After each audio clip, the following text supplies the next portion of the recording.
Muy buenas noches, hermanos. La bendición de Dios repose sobre tu casa, sobre tu familia. Hoy vamos a estudiar un tema muy importante que tiene que ver con que Cristo, nuestro abogado en el tribunal de la gracia. Cristo va a ser el abogado y es ya el abogado en el tribunal de la gracia en favor tuyo y en favor mío. Vamos a comprobarlo a través de la Escritura en el texto bíblico de 1 Juan capítulo 2 del 1 al 6. Aquí vemos a Juan cuando él escribió estas cartas. Dios le había enviado, le dio visiones, le dio palabras. Ella en la isla de Patmos estuvo por un tiempo en ese lugar y todas estas revelaciones de la primera carta y la segunda y la tercera de Juan son revelaciones perfectas de Dios a la vida de Juan para que se plasmaran en la Escritura y usted y yo aprendiéramos a través de esta palabra. El primer punto dice: Jesucristo es el único abogado permitido para defender al pecador. Vámonos a la palabra central. En la primera carta de Juan, capítulo 2, versículo 1, la parte A. Hijitos míos. Mire qué lindo, con qué cariño Juan nos habla a todos nosotros, con unas palabras tiernas, especiales, que tocan tu vida y tocan mi vida en este tiempo. Esta frase de hijito mío es una expresión muy interesante que tú y yo debemos tener en cuenta en nuestra vida espiritual. Proviene de la palabra tecnia, del griego tecnia, viene de la palabra hijitos míos. Y probablemente debería, dice aquí, traducirse como mis niños pequeños o mis pequeños niños o mis pequeños renacidos. Porque usted y yo hemos renacido nuevamente cuando aceptamos a Cristo en nuestro corazón, cuando le dimos la oportunidad a Cristo de que estuviera dentro de nosotros, reconociéndolo a Él como Dios y Señor de nuestras vidas. Estas cosas, dice la parte del 2.1b, dice: Estas cosas os escribo para que no pequéis. Entonces el apóstol Pablo nos está dejando algo muy claro. Él nos escribió esta parte de su primera carta para que usted y yo no tengamos el deseo de pecar, para que no nos animemos a estar pecando, sino para que no pequéis. Nos está aclarando él aquí, porque él no quiere que nosotros pecamos, porque cuando usted y yo pecamos nos apartamos de la presencia de Dios. Además que el pecado es un hecho, por lo menos ocasionalmente en un cristiano. Un cristiano anda todo el tiempo pecando. Ocasionalmente, como humanos, podemos cometer pecados. Pero lo importante es llegar donde el abogado perfecto para que nos ayude, para que nos perdone de todos nuestros pecados. Y deja también claro siempre que habrá un perdón para todos nosotros, para un pecado que usted ha confesado a Dios.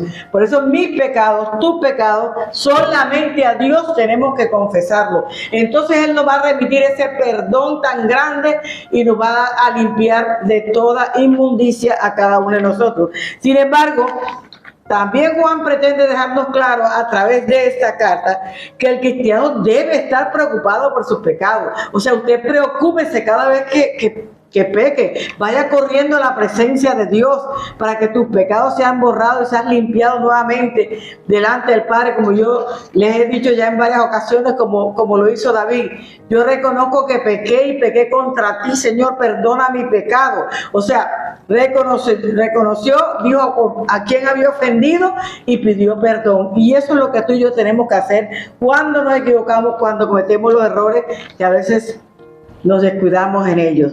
Una razón para haber escrito esta carta es para que tú y yo no pequemos más. Y para que usted y yo tengamos la perfecta seguridad de que nosotros vamos a ser perdonados. No importa cómo esté tu corazón, lo importante es que llegues a la presencia de Dios. Aquí en Isaías capítulo 1, versículo 18, mira lo que dice la Escritura.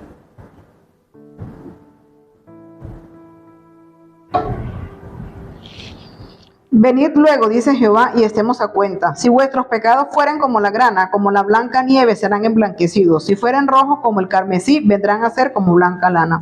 Entonces, hermano, te das cuenta que no importa el estado de tu corazón, si es como la grana, como la blanca nieve, Dios lo va a dejar. Quiere decir que Dios nunca te va a dejar en el pecado, sino que te va a limpiar, va a sanar tu corazón, va a sanar tu espíritu del pecado, de la maldad y de la iniquidad que cada uno de nosotros pueda tener en nuestra vida. Lo importante que sabemos es que Dios siempre es bueno y siempre va a perdonar nuestros pecados, pero cuando los confesamos, cuando venimos con un corazón humilde, sencillo, arrepentido delante de Dios porque le hemos fallado.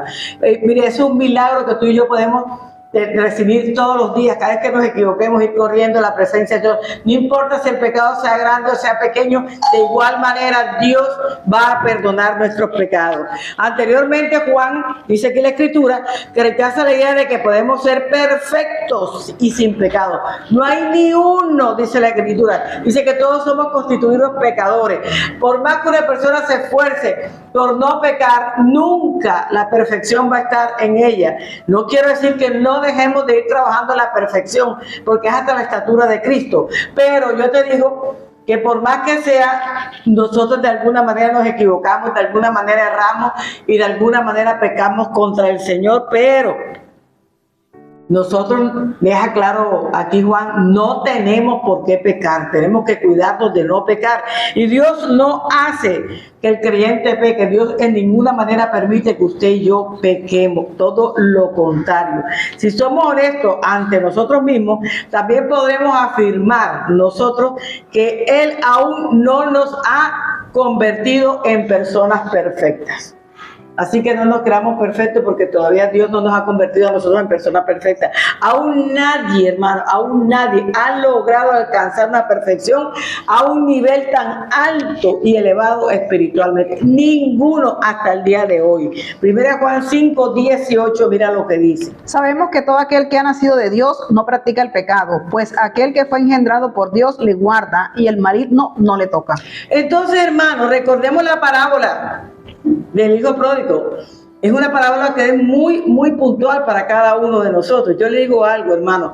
¿Qué quiere decir el versículo que acabamos nosotros de leer? ¿Sabe? Que el que ha experimentado un nuevo nacimiento, que está en los 3 del libro de Juan, ahí vamos a encontrar cuando Nicodemo, y que hay que nacer de nuevo, del agua y del espíritu. Entonces nosotros, hermanos, cuando ya hemos tenido un nuevo nacimiento, hemos nacido de nuevo, ya el pecado no debe morar en nosotros. Nosotros tenemos que cuidar nuestra santificación. Esa es progresiva, esa es de todos los días. No nos podemos detener en el camino. Cuando el hijo pródigo, hermano, se fue de su casa, se fue al mundo a botar toda la herencia que su padre le había dado, y un día se dio cuenta que estaba comiendo las algarrobas, que era la comida de los cerdos, y él prefirió, levantó los ojos al cielo y dijo: en la casa de mi padre no falta nada, lo tengo todo, ¿verdad? Y se regresa nuevamente donde el padre, y el padre lo recibe con los brazos abiertos. ¿Por qué el hijo tomó esa decisión? ¿Por qué? Porque era hijo y no cerdo. Por eso regresó donde su padre. Por eso buscó la presencia de Dios y su vida cambió radicalmente. Cuando usted reconoce el pecado, cuando usted reconoce que necesita un cambio, su vida va a cambiar realmente en todas las formas. Porque, hermano, tenemos algo que está muy consciente en el libro de Eclesiastés 7:3, mira lo que dice. Mejor es el pesar que la risa, porque con la tristeza del rostro se enmendará el corazón. Entonces, con la tristeza del rostro, ¿qué? Se enmendará el corazón. Dice, en Eclesiastés 7:3 dice: ciertamente no hay un hombre justo en la tierra que haga el bien y nunca peque. Ciertamente no lo hay, ¿verdad? Hay que caminar conforme a la voluntad de Dios. Cuando caminamos conforme a la voluntad de Dios, no vamos a pecar continuamente, pero sí vamos a tener errores que nos van a apartar de la presencia de Dios. Porque, ¿para qué no pequéis? Dice la Escritura, para que no pequéis. No tenemos que estar pecando, hermano. Tenemos que ayudarnos nosotros mismos a no caer siempre en el mismo error, porque quiere decir que nunca nos arrepentimos. Y este es el deseo de Dios para cada uno de los que creen en su nombre, de los que están tratando de caminar en el nombre de Él. No pequemos. Tratemos de levantarnos, de fortalecernos, de ayudarnos a crecer en la forma que Dios quiere. Pero el pecado es inevitable. Por eso le digo, hay que fortalecernos en el Señor. No es porque Dios haya decretado que debemos pecar, sino al contrario, Dios ha decretado que no debemos pecar, que tenemos que cuidarnos, que tenemos que caminar en santidad. Entonces, todos los recursos para que usted y yo logremos una victoria espiritual son basados en Jesucristo, en toda la obra redentora de Jesucristo en cada una de nuestras vidas. Y esos recursos nunca serán retirados de tu vida ni de mi vida. Ahora dice la Escritura en 2 de Juan, en 1 de Juan, capítulo 2, la parte B dice, 2b, dice, abogado tenemos para con el Padre, abogado tenemos como el Padre. Hay un abogado que está a favor de nosotros, y ese abogado es Jesucristo. Amén. La palabra abogado es un término legal. Usted sabe que cuando usted tiene un proceso, usted busca un abogado para que el abogado trabaje para usted y pueda alcanzarle a usted la victoria del proceso que usted está poniendo en las manos. En general describe que Él pondrá la parte nuestra para ayudarnos en tiempos de necesidad o tiempos de problemas. Dios ha puesto a Jesucristo como abogado para nosotros. Abogado tenemos ante el Padre Celestial. Y ese abogado siempre está ahí, a la diestra del Padre, abogando por tu causa, abogando por la mía, por todos los problemas, por todas las circunstancias, por todos nuestros pecados, por todos nuestros errores.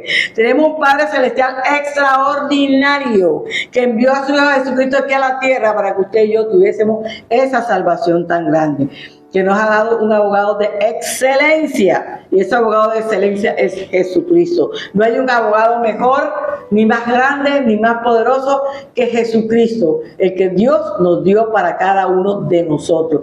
Él es tu abogado, Él es mi abogado. Un abogado es alguien que usted contrata, hermano, para que haga justicia en un proceso, en un acto particular que lo amerite en su vida personal. Igual, Jesús siempre va a abogar por nosotros en cada uno de esos procesos que nosotros creemos que nunca vamos a alcanzar, que nunca lo vamos a lograr, y Él está ahí al tanto de esos procesos. Así que el propósito de su presencia en nuestra vida será defender todas las acusaciones, evitar toda condenación final del imputado. Igual lo va a hacer Jesucristo con cada uno de nosotros.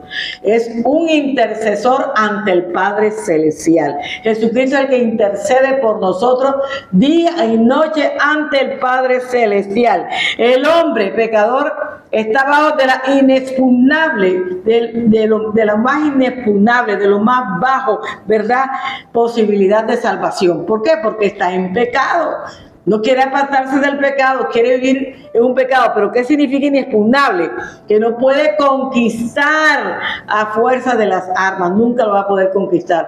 Porque nuestro perdón, nuestra redención siempre es a través de Cristo Jesús. Si usted ha reconocido a Cristo en su corazón, usted tiene derecho a todo lo que yo le estoy hablando en esta noche. Entonces, una sola sentencia pesa sobre él. Y es el castigo eterno de todo pecador que no se quiere arrepentir, de que no quiere recibir a Cristo en su corazón. Dice aquí una sola sentencia, y es que no tiene el castigo eterno.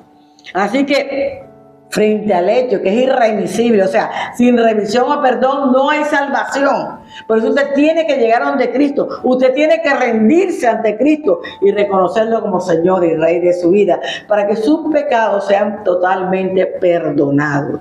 Dios mismo se asegura de contratarnos un tremendo abogado, que es su Hijo Jesucristo, para que sea el único mediador entre Dios y los hombres. O sea, Jesucristo es el puente para llegar al Padre. En 1 Timoteo 2:5, mira lo que dice la Escritura, ¿sabes?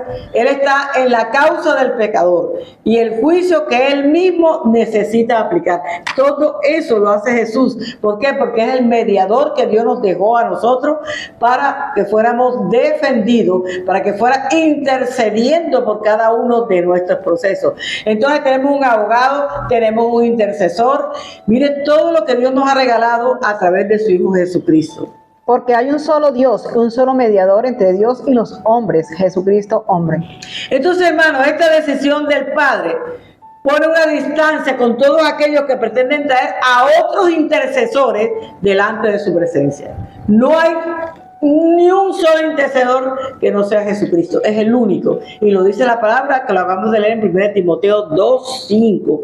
¿Sabe? Cuando se hace eso, es como si no estuviéramos creyendo que Jesús es autosuficiente para interceder por nosotros. Nadie más podrá interceder delante de su presencia, nadie más. Por el único que nosotros recibimos intercesión directa con el Padre es a través de su Hijo Jesucristo. ¿Sabe? Esta acción divina habla, hermano, en Romanos 8:34, de la acción divina, ¿verdad? El interés que tiene el Padre Celestial en la salvación y en la protección de nosotros aquí en la tierra, de todos los hombres aquí en la tierra. Amén. ¿Quién es el que condenará? Cristo es el que murió, más aún el que también resucitó, el que además está a la diestra de Dios, el que también intercede por nosotros. Entonces, ¿quién es? Cristo. No hay otro nombre dado a los hombres sino el de su Hijo Jesucristo. Eso lo dice la Escritura. Juan menciona esto por el tema de la comunión con Dios, que está en Primera de Juan, capítulo 1, versículo 3, la parte C, dice la Escritura. Y el hecho, ¿sabe qué? De que el pecado puede romper nuestra comunión con Dios. Cuando usted peca, su oración no pasa del techo. No puede llegar a la presencia de Dios porque usted está en pecado.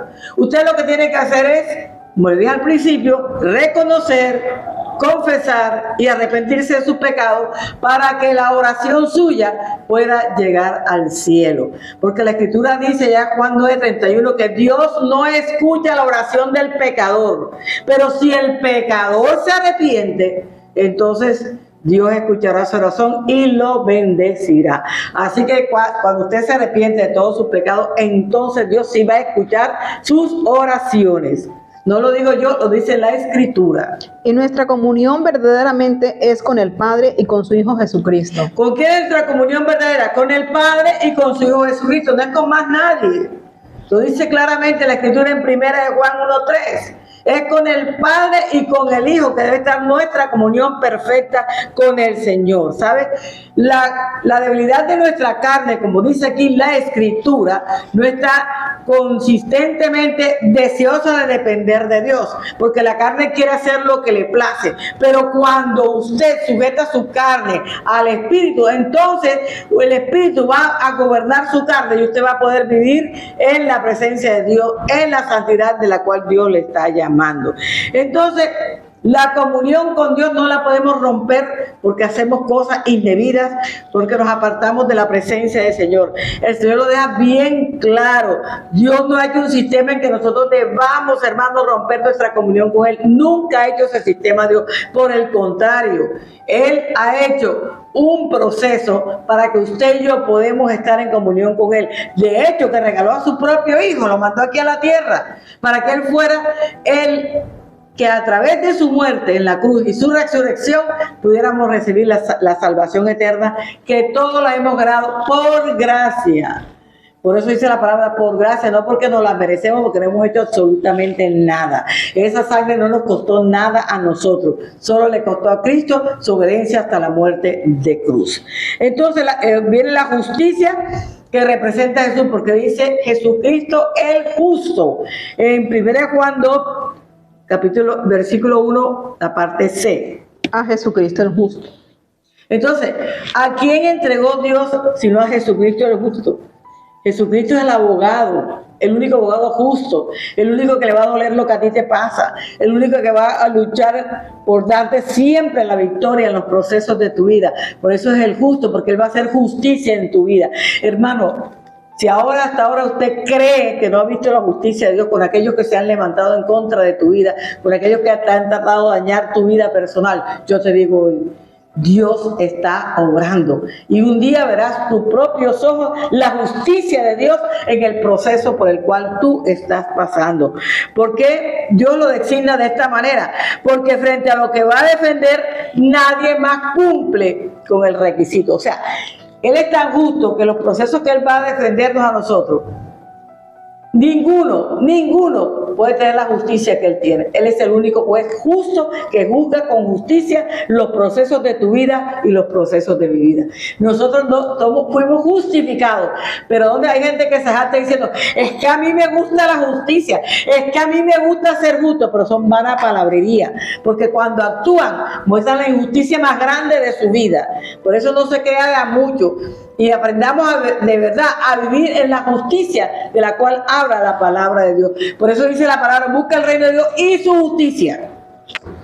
Y después vendrá la añadidura. No, la gente dice, yo busqué el reino de Dios, ahora me viene la añadidura. No, Señor, hasta que usted no aprenda a ser justo. Y su justicia hay que buscarle. ¿Y qué justicia? Ser equitativo con todo en la vida.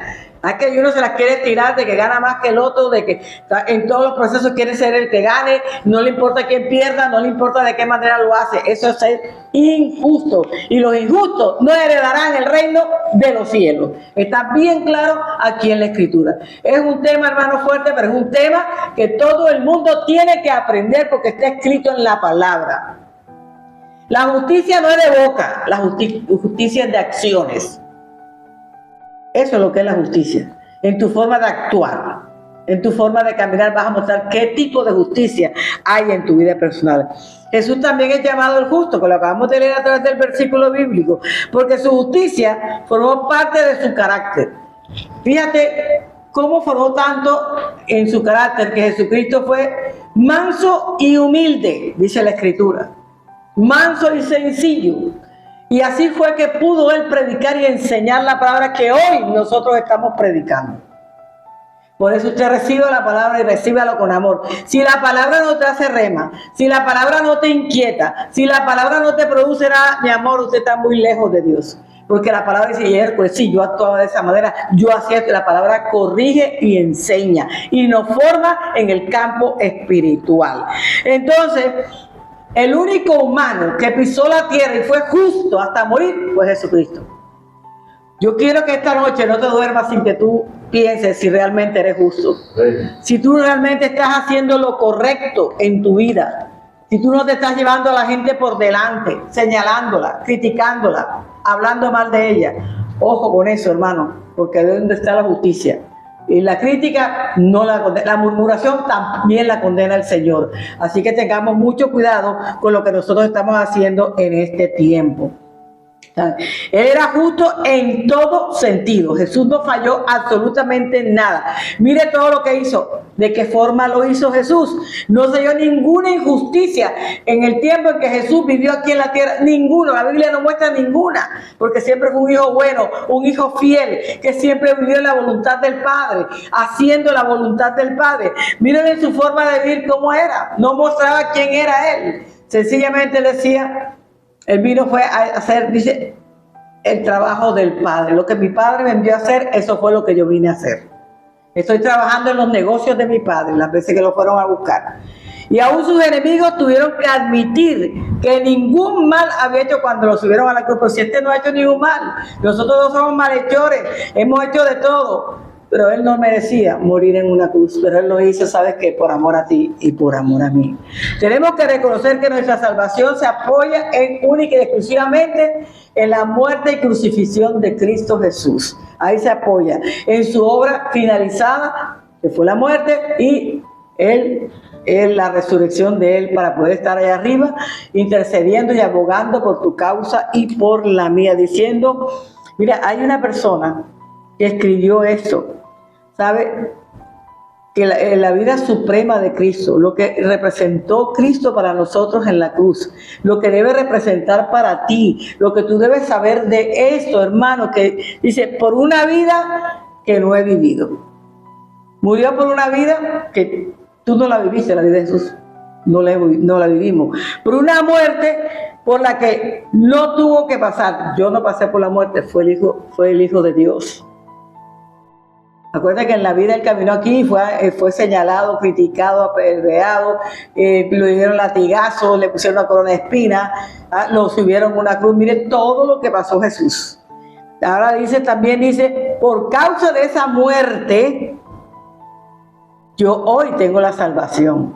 por la muerte de otro, porque ni tú ni yo morimos por esto, por la muerte de otro que fue Jesucristo. Y ¿sabes qué? Por esa muerte, por ese sacrificio, tú y yo tenemos asegurada la eternidad. El precio fue alto, fue de sangre, pero ahí lo tenemos segurito. Jesucristo vendrá y gobernará como rey. Vamos a ver por qué. Para justificar a todos los pecadores en el reino venidero, que dice Isaías 32:1. Mira lo que dice. Y aquí que para justicia reinará un rey y príncipes precedirán en juicio. Entonces para justicia vivirá un rey que siempre va a justificar nuestra vida. Un rey que va a hacer siempre lo bueno, lo correcto para tu vida. Dice, con los pecadores justificados, o sea, con los pecadores que se arrepintieron, que confesaron sus pecados y que pueden estar con Cristo allá en los cielos cuando te han llamado a la presencia del Señor. Un sacrificio para todos los pecados. 1 Juan 2:2. Estamos desarrollando del 1 al 6 versículo por versículo, hermano. Amén. Y Él es la propiciación por nuestros pecados, y no solamente por los nuestros, sino también por los de todo el mundo. Entonces la palabra propiciación que estamos usando aquí en el libro de Juan es muy diferente a la propiciación que encontramos en el libro de Romanos, donde significa propiciatorio, que era la etapa del arca del pacto, pero ahora se presentó la propiciación a través de Jesucristo. Jesucristo fue el que pagó el precio por nuestros pecados. El precio fue de sangre. Antes se derramaba la sangre en el altar del sacerdote y cubría los pecados, pero con Cristo fue diferente. El derramamiento de sangre, la propiciación que Él hizo por nosotros, la expiación por nuestros pecados, fue de un borrón y cuenta nueva para toda la humanidad. Ahora, si usted quiere seguir pecando, el problema es suyo con Dios, porque ya Dios pagó ese precio a través de la sangre de su Hijo Jesucristo. En cambio, lo que estamos leyendo aquí en la de propiciación significa expiación. Aquí en el capítulo, versículo 1 de Juan, significa expiación. El significado indica que ya nosotros, la deuda fue cancelada, ya tiene el sello de las arras del Espíritu Santo en cada una de nuestras vidas. Fuimos comprados por la sangre de Cristo. Él pagó por el precio. Usted le pertenece a Cristo, yo le pertenezco a Cristo, porque ya fuimos sellados con la sangre del Cordero. Fuimos sellados para que nosotros tuviéramos la pertenencia. Cuando usted hace una escritura y la firma y la sella, quiere decir que esa casa, que ese carro es suyo. De igual manera, fue aquí sellado con la sangre del Cordero, y por eso hoy tú y yo le pertenecemos a Cristo. Porque ese precio fue muy alto y fue de sangre, ¿sabes? Entonces, quiero que sepas en esta noche, ya como Él pagó con todo su sufrimiento, ahora usted y yo debemos reconocer que Él es, dígalo así personalmente, Él es mi abogado, Él es el intercesor mío, Él es el mismo que en la propiciación, porque me salvó, me lavó, me limpió y me cambió. Y Él es el mismo, es el sacrificio. Él mismo es el sacrificio. Él no puso a más nadie. Simplemente Él se subió a la cruz por usted y por mi hermano. Juan no dijo que si alguien se arrepiente tiene un abogado. No. Juan no dice eso aquí en la Escritura. Que si tú te arrepientes tienes un abogado, no lo dice. Ni que alguien que confiese sus pecados tiene un abogado, tampoco lo dice. Ya leímos los versículos y no lo dice de esta manera. Tampoco dijo que alguien que pasara por una ceremonia para librarse de sus pecados tendría un abogado, tampoco lo dice. Lo que sí dijo fue que si alguien peca, tenemos abogado ante el Padre Celestial. Eso sí lo dijo Juan. Si usted y yo pecamos, tenemos un abogado que nos va a defender ante el Padre Celestial. Porque tenemos que reconocer que necesitamos de Cristo y necesitamos el perdón de Cristo para que Él nos defienda. Porque usted, cuando tiene un abogado, usted le cuenta al abogado todo lo que usted esté haciendo. Bueno, igual a este abogado, cuando yo llego a confesarme, tengo que comentarle todo lo que yo hice, lo que sigo haciendo todos los días, para que Él me haga un borrón y cuenta nueva delante del Padre Celestial. Jesús mismo está allí ante el mismo trono de Dios para representando ante el Padre Celestial. Él es el que nos representa, ese es el abogado. Así como aquí en la tierra tienes un abogado que te representa cuando tienes un proceso, allá en el cielo tenemos un abogado que nos representa y se llama Jesucristo, el que no se bajó de la cruz por amor a ti, por amor a mí. Por el conocimiento que tiene de nosotros en 1 Juan 2, versículo 3, mira lo que dice la Escritura. Y en esto sabemos que nosotros le conocemos, si guardamos sus mandamientos. Si bien, hermanos, dice aquí la Escritura, es cierto que Juan comienza diciendo que nosotros le conocemos porque guardamos sus mandamientos. Cuando usted y yo guardamos los mandamientos de Cristo, nosotros estamos conociendo quién es Cristo, porque estamos viviendo bajo esa voluntad de Cristo aquí en la tierra. Y él enfatiza que Cristo es nuestro abogado porque nos conoció primero. Usted no conoció primero a Cristo, Cristo lo conoció a usted y a mí primero. Por eso Él nos conoce perfectamente a cada uno de nosotros. Por ahí la palabra dice, antes de que eras embrión, ya yo te conocía. O sea que Dios todo el tiempo nos ha conocido. Dios todo el tiempo ha sabido quién eres tú y quién soy yo. ¿Sabe? Sabemos que el primer abogado, antes de defender el caso de un cliente, él primero llama al cliente, habla con el cliente, hermano, y después de que se entera de todo el proceso del cliente, lo que está viviendo el cliente, entonces él prepara la demanda para ayudar al cliente. Pero Jesús no, Jesús nos conoce desde antes, él no tiene que llenar nada para nosotros defender la causa por la cual estamos pasando, porque ya el conocimiento está en él mismo. En el caso de Jesucristo, fíjate tú, nosotros no le invitamos a él para que fuera nuestro abogado, sin embargo, él es nuestro abogado. Así de ver, sencillo, ante el Padre Celestial. Pero cuando tú tienes un proceso, tú invitas al abogado para que vaya a tu casa y le cuentas lo que está pasando para que él te pueda ayudar en el proceso, para que vea lo diferente que es un abogado celestial y un abogado terrenal. El abogado celestial está por encima de todos los abogados y él con justicia va a obrar en el proceso de tu vida. Él mismo nos buscó primero, no tuvimos nada que hacer. Él mismo llegó hasta nosotros. Por su propia entrega en la cruz, ya Él llegó hasta nosotros. Cuando se entregó, cuando decidió hacerlo. Ahora constituye y se ha constituido hasta el día de hoy nuestro defensor. Así que no pelee. Mira lo que Él dice en la palabra, está quieto y esperad la gran salvación que yo te daré. No peleéis vosotros porque yo estaré con ustedes, yo pelearé por ustedes, yo defenderé tus batallas.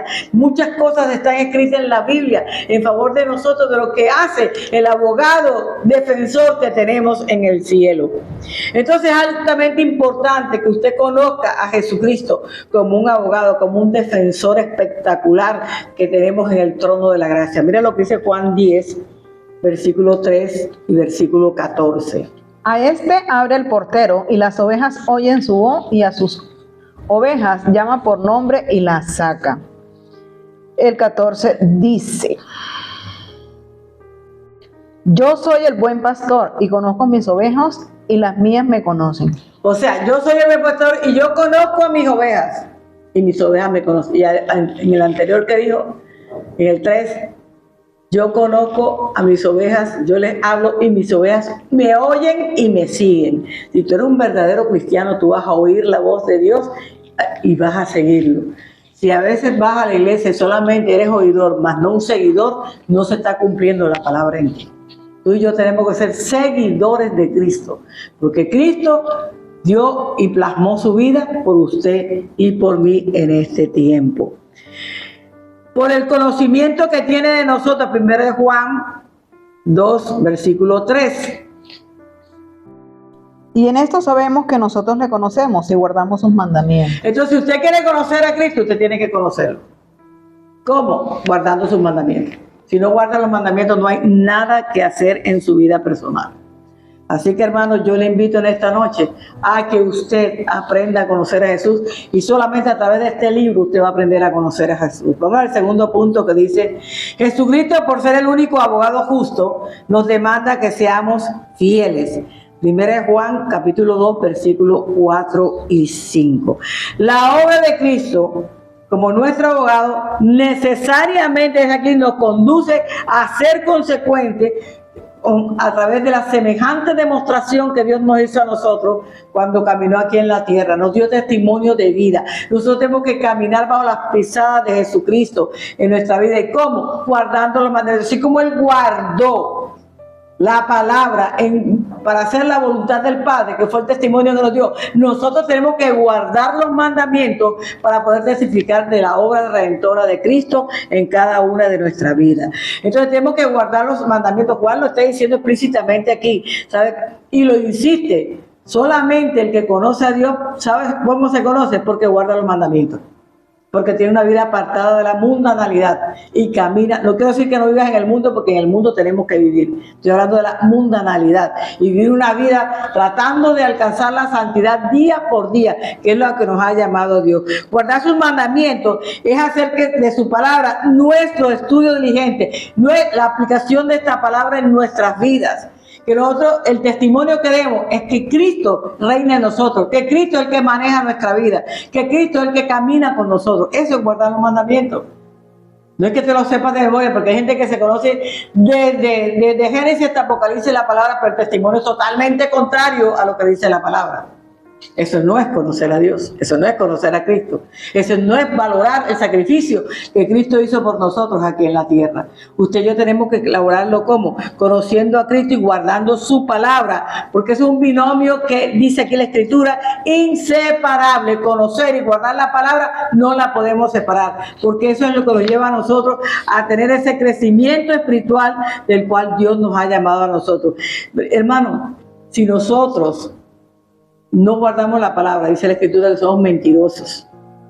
Decimos que somos cristianos, pero vea, hacemos daño a todo el mundo, señalamos a todo el mundo, como les dije ahorita. Entonces, ¿de qué cristianismo estamos hablando? ¿O somos o no somos? Tenemos que caminar en ese proceso de que Cristo nos enseñó aquí en la tierra, perfeccionándonos en su amor. Vamos a 1 Juan 2:5. Pero el que guarda su palabra, en este verdaderamente el amor de Dios se ha perfeccionado, por esto sabemos que estamos en él. Entonces, cuando yo guardo la palabra se va perfeccionando todos los días en mi vida. La palabra me va cada día transformando mi vida. La palabra cada día va cambiando mi vida. Por eso se dice, bueno, yo antes era esto, hacía esto, me mostraba de aquella manera, pero ahora no. Uno mismo se sorprende de la obra redentora de Cristo en nosotros, de cómo nos ha podido cambiar Cristo. A veces que ustedes pueden diciendo, si me hubiera pasado en otra época, ¿qué sé que hubiera hecho? En otra época, pero en esta época ya tú te contienes, ya tú te guardas, ya, porque sabes que Cristo va a hacer la justicia en tu proceso, porque sabes que Cristo es el abogado que tú tienes, Cristo es el intercesor que tú tienes, Cristo es el justo que va a caminar contigo, Cristo es el libertador y te va a liberar de toda la esclavitud, del pecado, de la maldición, de la iniquidad. Eso solamente lo hace Cristo cuando usted llega a los pies de Cristo, hermano. Juan da por sentado que todo hijo de Dios es alguien que hace la palabra un culto en su vida. Hay gente que dice, ay, pero es que yo no puedo hablar contigo porque tú nada más hablas la palabra. Pura palabra y pura palabra, claro, porque lo que abunda en el corazón, habla la boca. Y si en tu corazón no abunda la palabra de Dios, sino la vana palabrería, eso es lo que va a salir de tu corazón. Pero un verdadero hijo de Dios siempre va a estar hablando la palabra de Dios. Moléstele a quien le moleste. ¿Sabe por qué le molesta? Porque no ha tenido un nuevo nacimiento en Cristo Jesús. Pero el que guarda la palabra, hermano, es aquel que camina en la bendición de Dios. Todas las bendiciones le van a alcanzar. Pero al contrario, el que no guarda la palabra se engaña a sí mismo. La gente está engañada. Y muchos se burlan de los cristianos, pero están engañados ellos mismos. ¿Por qué? Porque nosotros estamos caminando en la verdad, en la voluntad de Dios, en lo que me enseña la palabra de Dios. Pero si tú no la guardas, tú eres un mentiroso. Y no estás caminando en lo que Dios ha dicho a través de la palabra, porque es contrario, no solamente mentiroso, sino que te engañas tú mismo. No estás engañando a más nadie, porque a Dios nadie lo puede engañar. Allá en Gálatas 6:7 lo dice claramente, que Jesús no puede ser engañado jamás. El hombre lo que sembrare, eso segará. Entonces, hermano, usted tiene que tener claridad en ese proceso de su vida. Lo que usted haga va en contra de su vida personal. Usted es el único que puede cambiar, hermano, su eternidad. Hay una eternidad que es para abajo, para abajo, para abajo, como dice la canción. Y hay una eternidad que es para arriba y para arriba. Tu eternidad tiene que ser la de arriba, donde no hay llanto, ni dolor, ni crujir de dientes, donde dice allá arriba que no hay enfermedad, solo hay gozo, alegría, alabanza para el Señor. Todos los problemas se terminaron, pero para abajo, el crujir de dientes, los gusanos, dice que hay gusanos que te picarán, te morderán. Léase la palabra para que vea que usted va a encontrar lo que yo le estoy diciendo en esta noche. Por eso usted tiene tiempo todavía de arrepentirse y llegar a los pies de Cristo, reconocer el señorío de Cristo en su vida para que su eternidad la tenga asegurada en el cielo. La Biblia dice que nuestra ciudadanía es celestial. Así que tenemos que trabajar por esa ciudadanía, porque dice la Biblia, el que persevere hasta el final. Entonces nosotros tenemos que perseverar hasta el final. El amor de Dios arraigado en el corazón del creyente es la garantía que tenemos de tener una verdadera comunión con Dios. Si usted tiene una verdadera comunión con Dios, usted tiene que tener arraigada la palabra de Dios. Cuando usted tiene arraigada la palabra de Dios, usted tiene el conocimiento de Dios, cada día conoce más a Dios. Acuérdate que dice, no quiero sacrificio ni holocausto, sino conocimiento de Dios. De cómo tiene el conocimiento, por lo menos esta enseñanza que te estoy dando es una parte del conocimiento hacia Dios. Tú vas hoy a comprender toda esta palabra y te vas a dar cuenta cuántas cosas aprendimos de doctrina en esta noche. Es importante, hermano, que usted estudie la palabra de Dios. El amor de Dios siempre tiene que estar arraigado en tu corazón. ¿Qué quiere decir arraigado? Hoy de lleno y profundo en el corazón tuyo para que tú puedas actuar conforme a la voluntad de Dios. Y andar como él anduvo en 1 Juan, capítulo 2, versículo 6. De la palabra central. El que dice que permanece en él debe andar como él anduvo. Ahora el Señor está con nosotros, ¿verdad? Pero aquí Juan, a través de esta parte de este versículo, nos está diciendo y nos lleva a nosotros a su pensamiento, la cumbre del tema de que el abogado que tenemos delante del Padre es el abogado humilde, sencillo, es el abogado que anduvo con amor aquí en la tierra, que por amor a nosotros no se bajó a la cruz, que nos muestra el amor del Padre, que por amor a nosotros el Padre envió a su Hijo Jesucristo, porque el amor de Dios es eterno.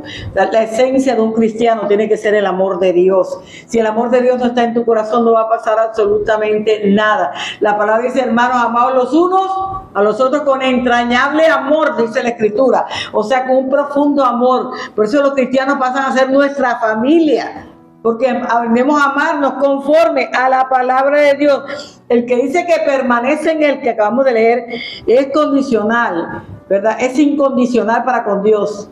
Es incondicional porque él busca en todo tiempo agradar a Dios. No hay nada que le pueda poner una condición para que él se acerque a la presencia de Dios. Tú y yo estamos llamados a tener ese amor incondicional hacia Dios, siempre dispuestos para Dios, siempre dispuestos para agradar a Dios y andar como él anduvo aquí en la tierra. Pero ¿qué significa este mandamiento para cada seguidor de Cristo? ¿Qué significa? Dios aquí no te está exigiendo que tú camines para Él. Dios simplemente te da la palabra y tú verás si la tomas o la dejas, si la aceptas y la recibes. Y si con el amor con que Él te la está entregando, tú puedas tomar la decisión hoy de decir, Señor, voy a caminar contigo. Yo necesito que mi abogado defienda mi proceso, mi causa, y me permita estar limpio y mi corazón limpio delante de Dios. Ya te lo dije ahorita, que Dios es un Dios perdonador. Aunque seamos cristianos, pecamos algunas veces, porque dice, no hay ni uno, como te dije ahorita, que no sea constituido pecador, no hay ni uno solo. Luchamos por caminar en este proceso y aún en este proceso nos equivocamos, pero qué bueno que cuando me equivoco voy a la presencia del Señor y pido perdón delante de Dios, me lavo y me limpio y puedo seguir caminando. Y el error ya no lo vuelvo a cometer, porque ya recibí una enseñanza a través de ese error, ¿sabes? El poder vivir en la plenitud del Espíritu es lo más lindo que le puede suceder a un ser humano. Caminar delante de la presencia de Dios, ¿sabes? Esa es una intimidad que nace de lo más profundo de nuestro ser hacia el Padre Celestial, porque tengo que caminar como Él anduvo, tratando. Jesús nunca pecó, dice la Escritura. El mayor testimonio que tenemos nosotros de obediencia, de amor y de no caer en el pecado es el de Jesús aquí en la tierra. Aquí sí se puede vivir sin pecar, pero hermano, por nuestra naturaleza pecaminosa, Nosotros muchas veces erramos en el camino, pero qué bueno. ¿Cuántas veces hemos errado en el camino? Yo he errado en el camino. Me equivoqué, pero yo fui a la presencia de Dios y pedí perdón. ¿Cuántas veces te has equivocado? Te aseguro que has ido a la presencia de Dios y también has pedido perdón. Porque no hay ni uno que no se equivoque. Solo Jesucristo el justo fue el único que no se equivocó, que no cometió pecado y obedeció a su Padre. Entonces, tenemos que vivir en plenitud esa comunión con el Padre Celestial. Hermano, nuestra meta como cristianos, ¿sabes cuál es? Imitar a Jesús. Caminar como Jesús caminó aquí en la tierra. Esa es tu meta y esa es mi meta. Hermano, a partir de hoy aprendamos a caminar conforme a la palabra, intercediendo ante Cristo para que Él interceda ante el Padre Celestial por nosotros y ser justo como Él es justo con nosotros aquí en la tierra. Hermano, esta palabra espero que la hayas escrito en la tabla de tu corazón. Y empecemos a caminar conforme, porque para esto es la palabra, para que nosotros seamos transformados por Dios en nuestra manera de pensar, en nuestra manera de actuar y en nuestra manera de vivir. Vemos tanta grandeza aquí en Primera de Juan, capítulo 2, versículo del 1 al 6, que nos muestra a nosotros que de forma tan sencilla nosotros podemos cambiar nuestra vida y vivir dando gracias por esa expiación que hizo Cristo por todos nuestros pecados, de cómo nos reconcilió con el Padre y hoy tenemos comunión perfecta con Dios. Ya no necesitamos un sumo sacerdote para entrar a la presencia del Señor. Sinceramente, cuando Cristo murió, el velo se rasgó y tenemos entrada cada uno de nosotros a la presencia de Dios y tener comunión con Dios. Hermano, que tengas una linda noche, que Dios te bendiga abundantemente.